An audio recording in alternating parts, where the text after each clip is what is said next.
નમસ્તે. છાતીમાં બળતરા એટલે કે રિફ્લક્સ ડિસીઝ એનું નિદાન કઈ રીતે કરવામાં આવે?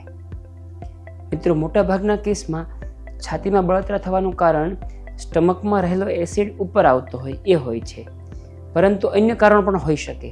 એટલા માટે નિદાનનું પહેલું પગથિયું હોય છે દર્દીના લક્ષણો. મોટાભાગના કેસમાં જેને એસિડ રિફ્લક્સ હોય એ લોકોને જમ્યા પછી છાતીમાં બળતરા થતી હોય છે.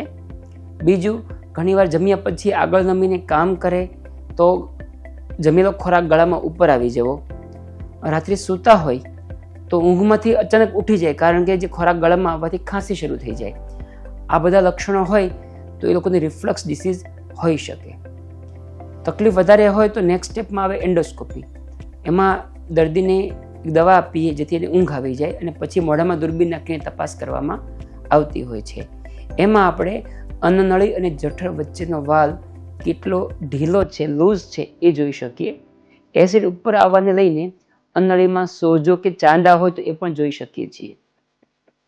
એના પછીનું નેક્સ્ટ સ્ટેપ હોય છે મેનોમેટ્રી. એની અંદર અમે દર્દીના નાકમાંથી એક સ્પેશિયલ નળી જેવું એન્ટર કરતા હોઈએ છીએ, જે અન્નનળીમાં થઈને સ્ટમક સુધી જતું હોય છે. અને પછી દર્દીને મોઢેથી પાણીને એવું આપીએ અને એ દરમિયાન જે વાલ્વ છે એનું પ્રેશર બહાર કોમ્પ્યુટર પર જોઈ શકીએ છીએ આપણે, તો એને મેનોમેટ્રી કહેવામાં આવે છે. એ જ રીતે પીએચ મેટ્રી પણ એક ટેસ્ટ આવે જેની અંદર આપણે દર્દીની અન્નનળીમાં એક સેન્સર મૂકતા હોઈએ છીએ અને 24 કલાક દરમિયાન કેટલો એસિડ ઉપર આવે છે એનું રેકોર્ડિંગ કરતા હોઈએ છીએ અને એ રેકોર્ડિંગ આપણે કમ્પ્યુટરમાં ગ્રાફ સ્વરૂપમાં જોઈ શકતા હોઈએ છીએ. આટલા રિપોર્ટ્સને આધારે પરફેક્ટ નિદાન થતું હોય છે.